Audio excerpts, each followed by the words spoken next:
Just about 8 o'clock right now, another set of Israeli hostages are released, showing how the fragile ceasefire continues to hold on.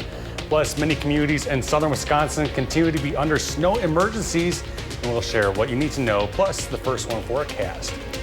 Then later, we've got some reasons why and ways to become an organ donor, helping to save some lives. Got all that and more ahead here on Weekend Mornings, and thanks for joining us here on this Saturday, the February 15th. Rapper Megan Thee Stallion turns 30 today. I'm Kyle Pazarski, and we start with a look at the first one forecast. And Jacob Montesano, we have an alert day today. What more do we need to know?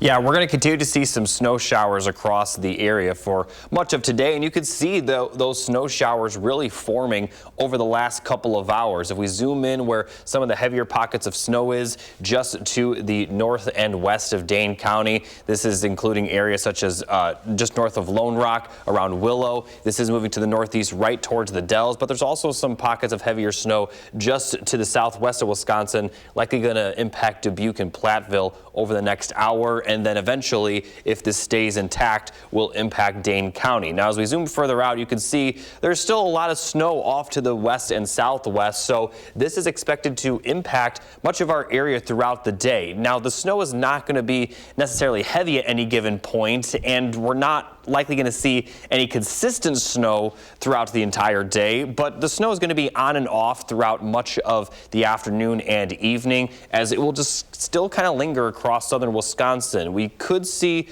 like I said, some pockets of heavy snow, but the snow is really going to break up by the time we get to the evening. Some flurries are possible overnight, but for the most part, once we get to the overnight hours, the snow will have been just about wrapped up. But total accumulation going forward, we could still see about 1 to 2 inches, maybe some isolated amounts a bit higher. So we're still going to be seeing some accumulating snow and likely going to continue to see some slippery roads. But starting tomorrow, we have another alert day, this time for bitterly cold. That's going to continue for a lot of next week. I'll talk more about that coming up a bit later. All right, Jacob, thank you. We'll check back in just a bit.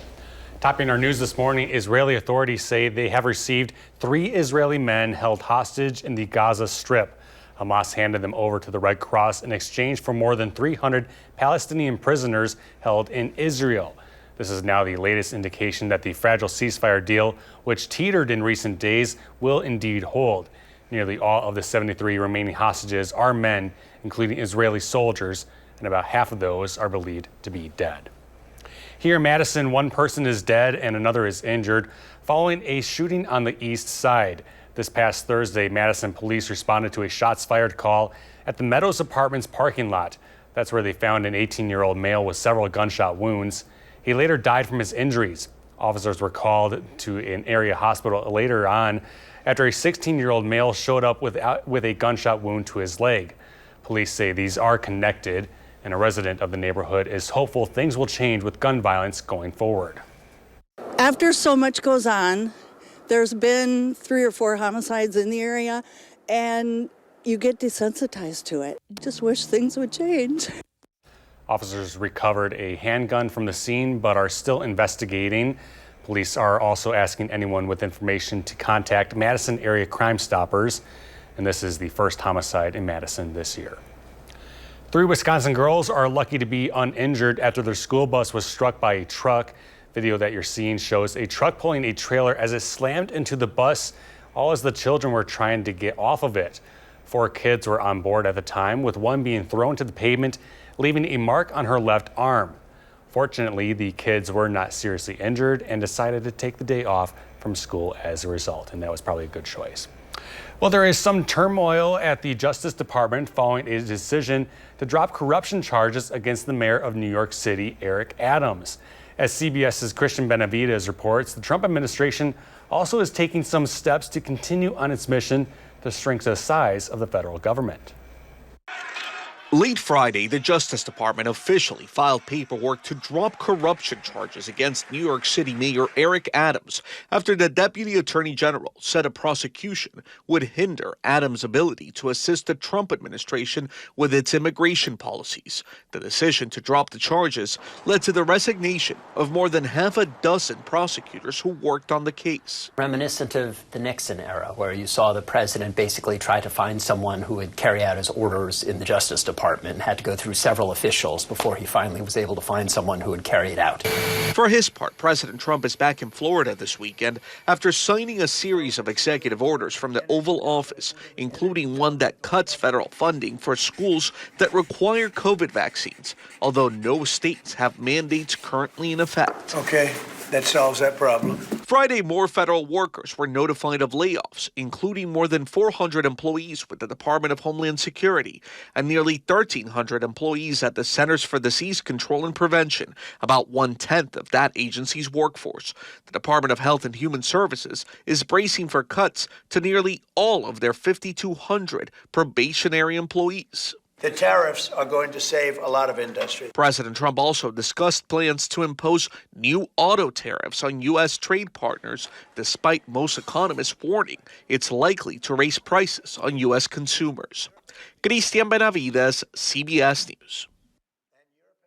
And all the meanwhile, Vice President J.D. Vance met with Ukrainian President Zelensky at a security conference on Friday as the U.S. pushes a peace deal with Russia.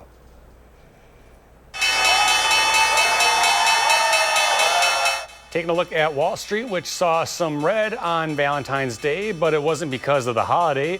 Both the Dow and S&P 500 ended in the negative, but the tech-heavy NASDAQ closed the love holiday with a green arrow pointing upwards. And here were Friday's numbers. The Dow loses 165 points, the NASDAQ gains 81, and the S&P dropped 0.44. And for the most part, investors were looking at a new report that shows U.S. retail spending plunged last month, falling for the first time since August. Shoppers pulled back on spending as stubborn inflation continued to bite and harsh weather curbed some economic activity. Retail sales were down 0.9% in January from the prior month, and that's way down from December's upwardly revised 0.7% gain and well below economists' expectations. Shoppers reined in spending across multiple categories as well, with specialty stores and auto dealers hit the hardest. Back here locally, a Cuba City man is dead after a head-on crash in Grant County. According to the Grant County Sheriff's Office, the crash happened Friday morning near County Highway U and Blackjack Road. That is about 10 miles southwest of Lancaster. An investigation found the 54-year-old Cuba City man's car collided with another vehicle on a bridge. The 54-year-old has been identified as Craig Hendrickson, who died from his injuries on the scene. The crash remains under investigation. Friday may have been Valentine's Day, but it was also National Donor Day. UW Health says a single organ donor can save up to 8 lives, and more than 75 lives can be changed through a single person's eye and tissue donation. There are several ways a person can register to be a donor, and those include this. Wisconsinites can also sign up when they get their hunting and fishing license through the DNR, and they also can sign up when they file their tax returns this year, which is new. And then finally, if you fill out a healthcare power of attorney document, which I recommend everybody should do, that's another way that you can make your donation decision known. Currently, there are more than 103,000 adults and children awaiting organ transplants throughout the United States, and that includes 1,400 people here in Wisconsin. The Wisconsin DNR is saying a wild duck from Milwaukee County died from the highly contagious avian flu. The common merganser was brought to a laboratory in Madison where they confirmed the flu was present. The virus has been detected around the state, including here in Dane County, since at least mid-December. Canada geese and swans are the most impacted by this, and the DNR asks that those who spot dead birds in groups of 5 or more to report these incidents to them for examining. Well, next this morning, there's new data on infant mortality and an unexpected benefit from popular weight loss drugs. Bradley Blackburn has the day's top health stories. Infant mortality rates are rising in states that adopted abortion bans. A study published in JAMA found an increase of 478 infant deaths in the 14 states with bans in place. The increase was highest among Black families and also among infants with congenital anomalies. Weight loss drugs Ozempic and Wegovy could also help people cut back on drinking. A study by the University of Southern California found that alcohol use disorder patients who took the weight loss medications weekly suddenly found they had less desire for alcohol and were overall drinking less. The drugs could one day be used to treat alcohol use disorder. There's hope for kids with peanut allergies. A new study by the National Institutes of Health found children with allergies who gradually ate increasing amounts of peanut butter over 18 months eventually could eat 3 full tablespoons of peanut butter without an allergic reaction. This method worked for 100% of the kids in the study, but the treatment should only be done under the supervision of a doctor. Those are some of the week's top health stories. Bradley Blackburn, CBS News, New York.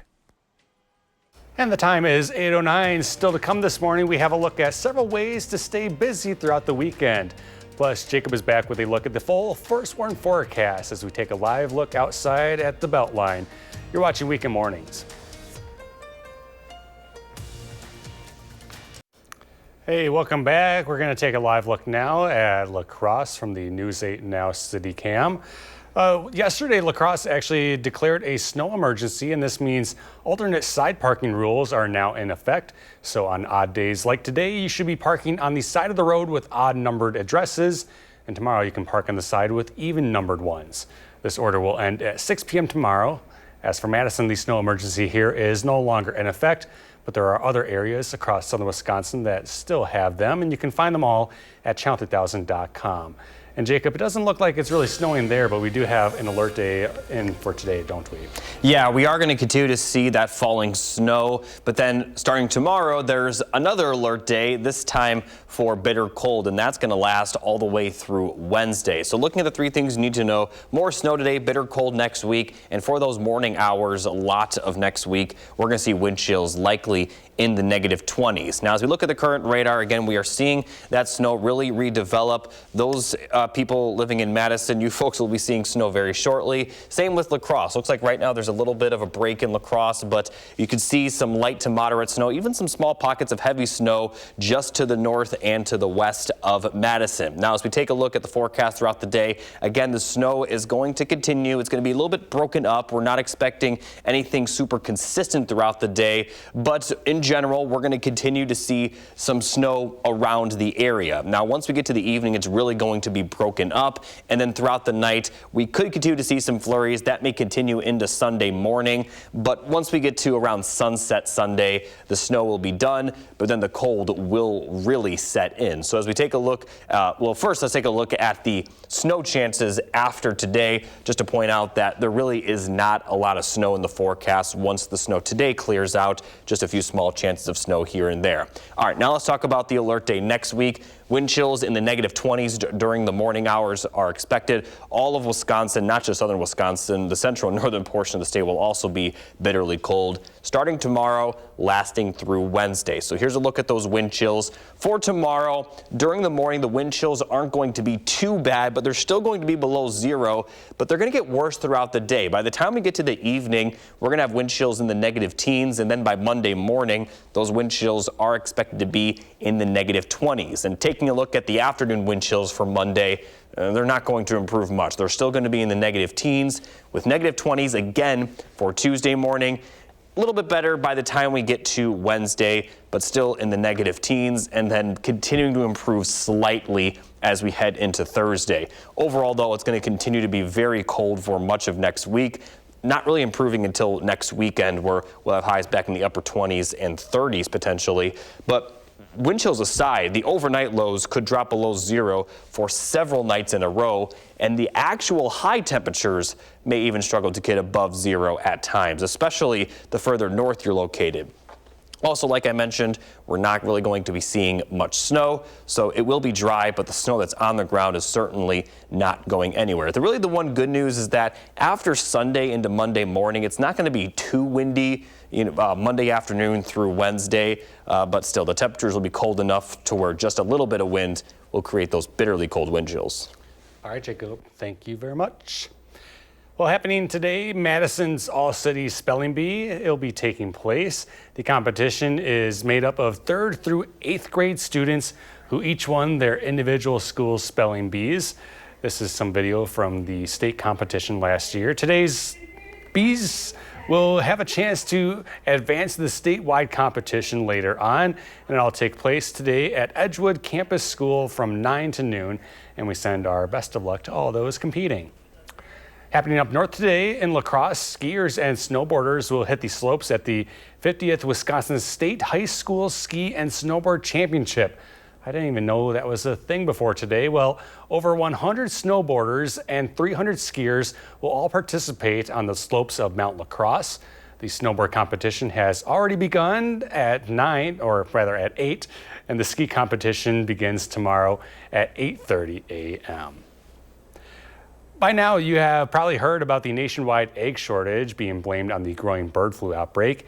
And this has made egg prices surge up 38% since last year as the industry faces this shortage.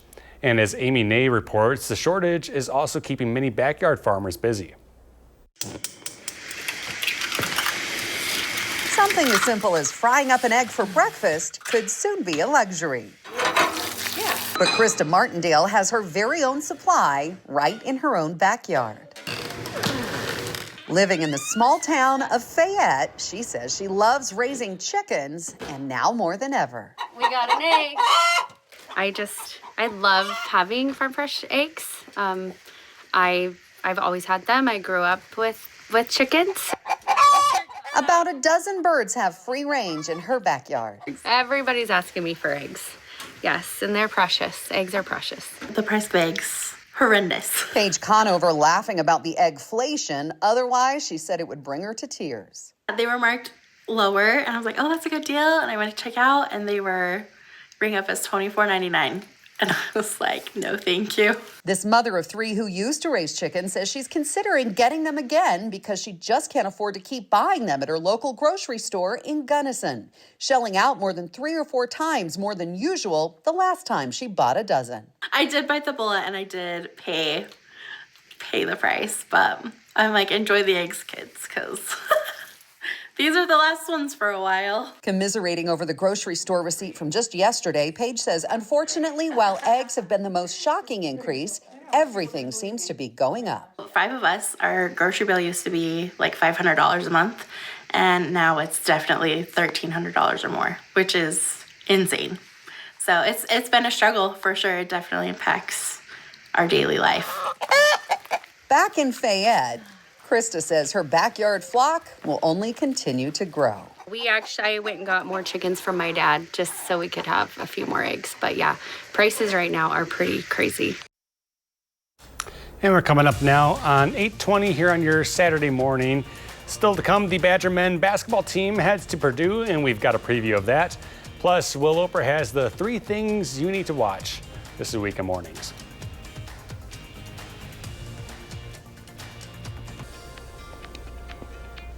Let's take a moment and check out some weather photos submitted to us. This first photo sent in by Jenny showing a golden retriever really enjoying the snow in her Valentine's Day outfit. Thank you, Jenny, for submitting this photo. Definitely put a smile on my face when I saw it. Let's take a look at another photo. This one sent in by Scott from McFarland, showing a very nice sunrise with the snow on the ground. You know, I don't know about you, Kyle, but whenever you have that nice sunrise, it's just a little bit better with a little bit of snow on the ground. That's just me, though. I don't know. I would agree.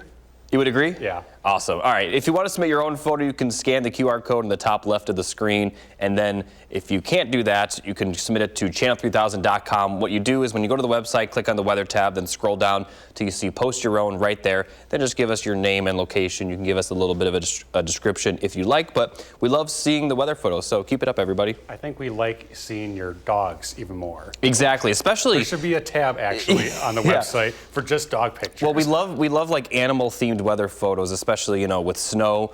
We are going to see snow on the ground a little bit more today. Maybe next week, don't spend too much time outside with the cold, but today is not going to be too bad temperature-wise. Yeah. All right, Jacob, thank you. On to some sports news this morning. Today, the Badger men's basketball team will travel to Purdue. And as good as Wisconsin has been this year, there is a glaring problem with their resume, and that is that their only one win that they have of their 19 has come against a team that is currently ranked. They have a chance to correct that today, and then some, as Bucky goes to West Lafayette to play the 7th-ranked Boilermakers. Wisconsin knows what's at stake, and it's all to prove that they are legit this season by putting on a leaked win to their resume, and the game will be at noon Central Time. Well, from one of the best movies of 2024 to an inspirational docuseries, there is no shortage of films and shows streaming. Will Loper shares a few of the best in this weekend's 3 Things to Watch.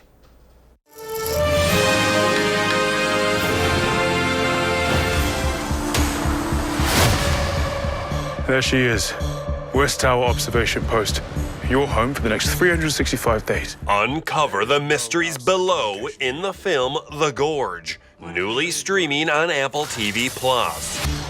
So what's the mission? To keep people from going in the gorge? No. You need to stop what's in the gorge from coming out. Miles Teller and Anya Taylor-Joy play operatives on opposite sides of a deep chasm, keeping watch for what's inside, and maybe falling for each other along the way. No! Please welcome figure skating in Harlem. Get inspired with the 5-part docu-series Harlem Ice, newly streaming on Disney+. We're getting ready for their biggest competition. We're hard on you because I know that you guys can be great. The series follows the coaches and girls of figure skating in Harlem, hoping to achieve their dreams. No one realizes how much work goes into being a figure skater. All you gotta do is believe in yourself. I'll never give up because we all get back up.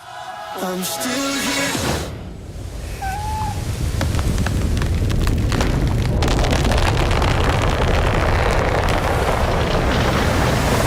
And for one of the best movies of 2024, watch the animated film Flow, newly streaming on Max.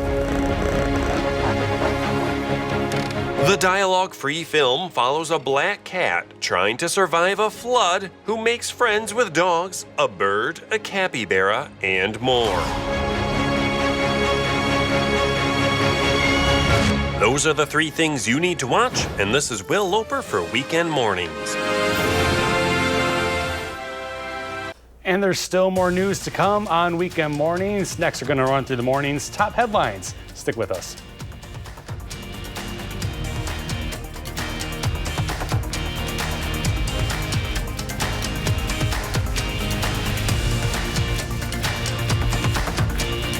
Right now, many communities in southern Wisconsin continue to be under snow emergencies, and we'll share what you need to know about them. Plus, a truck slams into a school bus in central Wisconsin. We have reaction this morning from one of the parents. This is Weekend Mornings, and once again, we thank you for joining us here on this Saturday morning. I'm Kyle Pazorski on this February the 15th. And Jacob Montesano has an alert day in the forecast, actually a couple more. What do we need to know, Jacob? Well, we're going to continue that alert day for snowfall today, but then tomorrow starts the alert day for the bitter cold. Now, as we take a look outside, this is Platteville from the Queen Bee Radio Skycam. You can see not very clear, but it is snowing out there. And taking another live look here in Madison, a little foggy, but you can also see very closely that it is indeed snowing here as well. And the snow is expected to continue for the next couple of hours. Here's a look at the current radar. You can see some pockets of heavy snow here and there. Most of the region expect to see this line of snow showers impact pretty much everybody, but we're not going to see a lot of snow today, probably not as much as we saw last night or Wednesday, but we will still likely see some snow. Zooming in on some of those heavier bands, you can see in the Dells, seeing some heavier snow right now, and further southwest, showing that live view from Platteville, some of the heavier bands there, as well as areas near Dubuque. But as we zoom further out, again, we still are seeing this band of snow extend all the way west to Kansas, so we're still going to be dealing with these snow showers for a good portion of the day. But as I mentioned, the snow is going to be pretty broken up, so it's not going to be particularly heavy, and there actually may be breaks in the snowfall at points during the day. May see some lingering flurries overnight, but for the most part, the accumulating snow for today will happen during the day today, and rather before the sunset hour. So 1 to 2 inches possible for much of the region today, but that'll be just about it. But tomorrow, the bitter cold will sink in, and I'll talk more in detail about just how cold it could get a little bit later. All right, Jacob, thank you. So topping our news this half hour, Madison's snow emergency has now expired and a new one has not been declared. However, there are still many communities with these snow emergencies in place, and these are designed really to help make room on the roads for the snowplows to get through and do their work. The big ones I was able to find include La Crosse, Beloit, Stoughton, Janesville, and Fort Atkinson. Those are still all in effect as of right now, and you can find all of these orders and the details on when they will end online at channel3000.com. Some other news we're following: 3 Wisconsin girls are lucky to be uninjured after their school bus was struck by a truck. Take a look at this video and photos that we're seeing here. A truck pulling a trailer slammed into the bus as the children were trying to get off of it. 4 of the kids were on board at the time, with one girl who was thrown to the pavement, leaving a mark on her left arm. Fortunately, the kids were not seriously injured and decided to take the day off from school. One of the dads is now reacting. I have not been able to get rid of the adrenaline and the anxiety since last night. And even though I knew in my head what happened before I physically saw the video, after seeing the video, I think it made the anxiety so much worse as a parent, because our kids have to get off of this bus every day and get on this bus every day. Certainly something frightening there. Well, on social media, the driver of the truck is now claiming that the afternoon sun was a factor in this accident. Meanwhile, the sheriff's department says the incident is still under investigation. Here in Madison, one person is dead and another is injured following a shooting on the east side. This past Thursday, Madison police responded to a shots fired call at the Meadows Apartments parking lot. That's where they found an 18-year-old male with several gunshot wounds. He later died from his injuries. Officers were later called to an area hospital after a 16-year-old male showed up with a gunshot wound to his leg. Police do say these are connected and are asking anyone with information to contact Madison area Crime Stoppers. And this is now the first homicide in Madison this year. Looking around the world, Israeli authorities say they have received 3 Israeli men held hostage in the Gaza Strip. Hamas handed them over to the Red Cross in exchange for more than 300 Palestinian prisoners who were held in Israeli jails. It is the latest indication that the fragile ceasefire deal, which teetered in recent days, will now hold.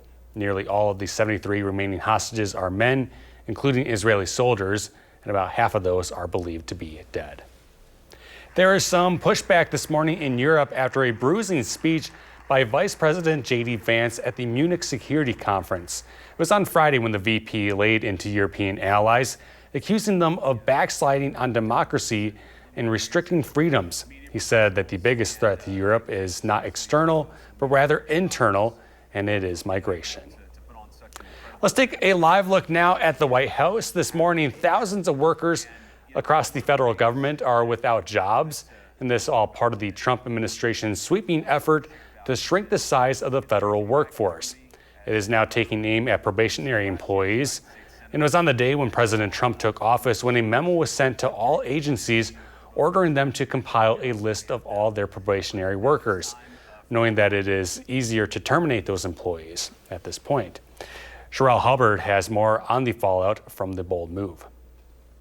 The dismissal of federal workers has been in the works since President Trump's first day in office, but it began in earnest this week.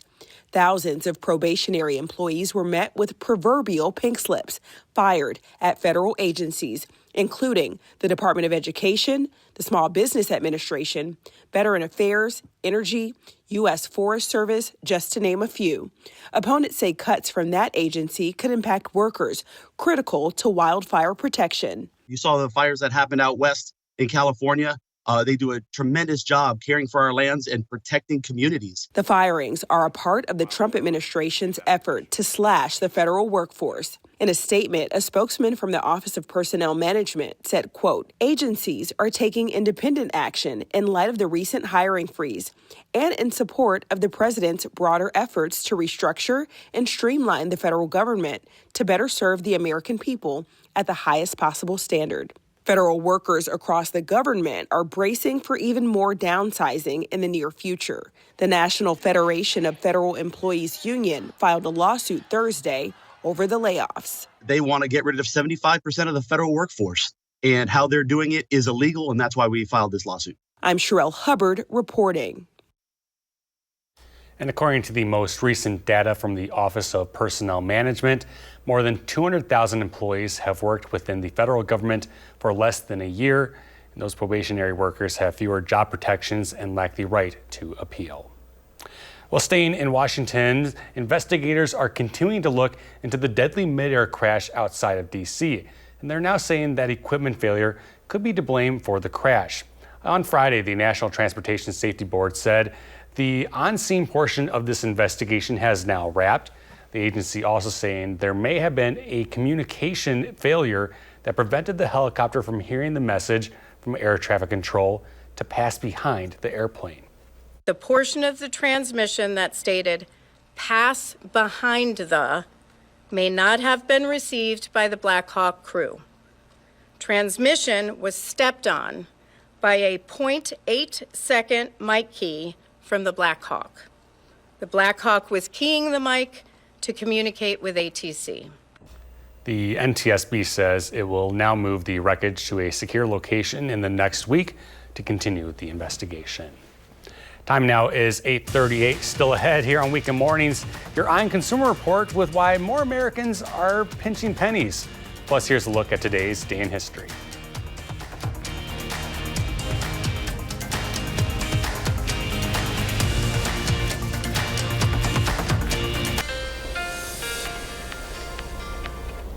Well, as we take a look at the alert day information for next week, this is for Sunday through Wednesday, and during these morning hours, we could be talking about wind chills in the negative 20s. So it's going to get bitterly cold. It might even be colder than the alert day we had in January for these wind chills. Taking a look at tomorrow morning, they're going to get just below zero, but it's actually going to get worse throughout the day because by the evening hours, wind chills will be in the negative teens. And then for Monday morning, they're going to be in the negative 20s. So we're talking about dangerously cold air, not really improving much as we head into Tuesday. Still going to see those wind chills in the negative 20s. And looking at how quickly frostbite could occur when wind chills are this low, thankfully the winds are not going to be too bad, but it's still going to have, excuse me, frostbite could still occur in as little as 20 to 30 minutes when temperatures are this cold. So do not spend a prolonged period of time outside. And if you do, definitely bundle up because this cold could definitely get to dangerous levels. All right, Jacob, thank you. Now to more news that's happening today. The model railroad hobbyists from the upper Midwest will all converge in Madison for an expanded public show. This is the 57th annual Mad City Model Railroad Show, and this year it's expanded in size to over 100,000 square feet. And it is the region's most wide-ranging model train show, drawing over 8,500 attendees. And it is open to the public on both today and tomorrow, taking place at the Alliant Energy Center Exhibition Hall. The show opens both days at 9 a.m. Also today, Madison's coolest event of the year returns with the Special Olympics Wisconsin Freezin' for a Reason Polar Plunge. That's a lot to get out of there. Well, it is taking place at Lots Park in Monona, and registration and check-in begins at 9:30. The opening ceremony is at noon, and plunging will immediately follow. Madison is one of 8 polar plunge locations statewide supporting Special Olympics Wisconsin, providing year-round programming in sports, health, leadership, and schools. Now on to some consumer news. The penny may soon be running out of luck, and many Americans are pinching pennies these days as prices continue to go up. Christine Lazar explains in this Eye on Consumer Report. Inflation is rising, surprising economists who expected a drop. Overall, prices increased 3% in January compared to the prior year. Rent and housing costs continue to have the biggest impact, jumping 4.4%. And trips to the grocery store are more expensive, especially with egg prices up 53% from a year ago. Joann is closing roughly 500 of its 800 fabric and craft stores nationwide. The company filed for bankruptcy last year. Going out of business sales are underway at impacted locations and could last for months. And President Trump is taking aim at the U.S. penny in his push to cut government spending. The president has instructed the Treasury Secretary to stop producing new pennies. According to the U.S. Mint, each 1-cent coin made of zinc with a copper overlay actually costs 3.7 cents to make. And those are some of the week's top consumer stories. I'm Christine Lazar, CBS News, Los Angeles. And it's 8:45 here on Weekend Mornings. Still to come, Andrew will check in with Friday's sports headlines. Plus, Jacob returns with a look at the full forecast. This is Weekend Mornings.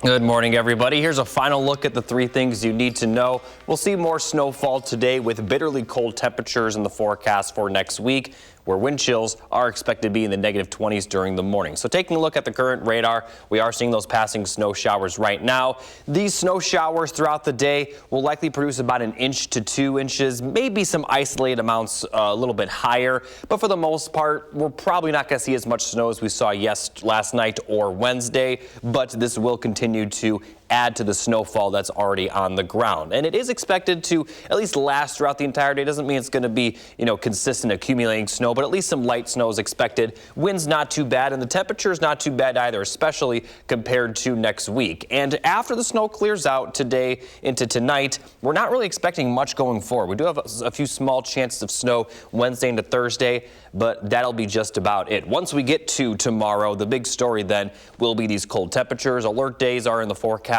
Sunday through Wednesday. Morning wind chills are going to be dangerously low. Here's a look at those wind chills. They'll start to be a little bit below 0 tomorrow morning, so not awful, but definitely cold.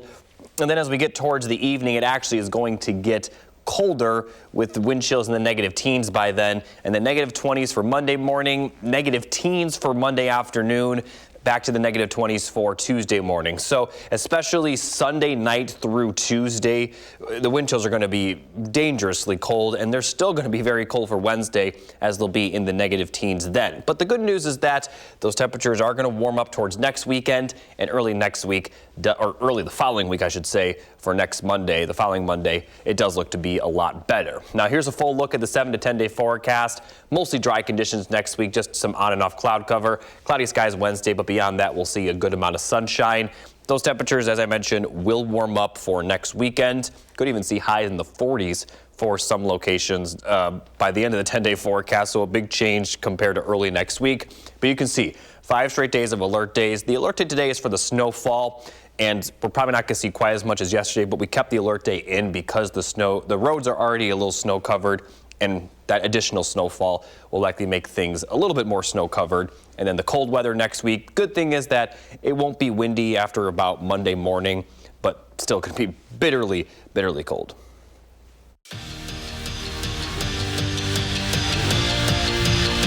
It has been a tough 2 weeks for Wisconsin men's hockey. They headed to Columbus last night as losers of 4 straight, and as if they needed any more motivation, they've lost 6 of their last 7 to Ohio State. That includes a Buckeyes sweep in Madison earlier this season, and the revenge tour it started out to plan. Scoreless late in the first period, and Jack Horbach, are you kidding me? The junior from Naperville pulls up from the blue line and snipes it home. Take another look at that beauty. It would give the Badgers a 1-0 lead after 1, but after that, it was all Ohio State. They'd score 4 unanswered and take game 1 by a final score of 4-1.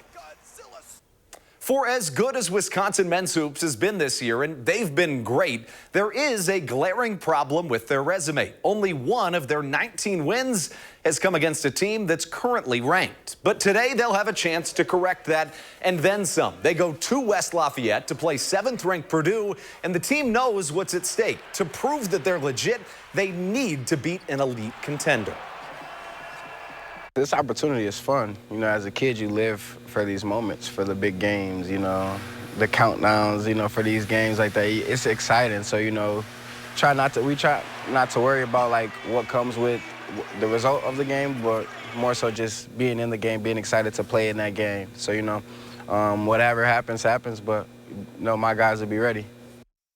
And staying with the Badger men, the awards just keep coming in for John Tonje. He was named to the Naismith Award mid-season team yesterday, which names the top 30 players in the country. The transfer guard leads Wisconsin with 19 points per and has led his team to 19 wins already this season. The last Badger to win the Naismith Award was Frank Kaminsky 10 years ago. And this is your warning to grab the tissues. Chris Middleton put out his first statement since being traded last week. After 12 years in Milwaukee, the NBA champion and franchise's all-time leader in three-pointers made issued a farewell, saying in part, "Milwaukee helped shape me into the person that I am today," adding, "Milwaukee will always hold a special place in my heart. This isn't goodbye, it is thank you." That's your morning sports fix. Have a whiz. And Jacob has a final check of the forecast now. And like we were saying in the early show, Jacob, we have 5 more days of alert days in the forecast. We had what, about 7 of them in total, or 8? 7 of the 8 days from last Wednesday to next Wednesday, where there have been alert days in the forecast. Now, obviously, they're a little bit different. Today is for the lingering snow, and tomorrow will be the start of the alert days for the bitter cold. And that's going to continue through Wednesday, which also means the snow is not going anywhere. And if there is still snow on the roads, it may stay there because these temperatures are just too cold for it to melt. We could see wind chills in the -20, so it'll get dangerously cold at times. We had, what, 50s almost 2 weeks ago? Yeah, at the end of January, it got to 57. That was 2 weeks ago. All right. Well, thank you, Jacob, and thank you all for watching. Join us again tomorrow morning at 6:30.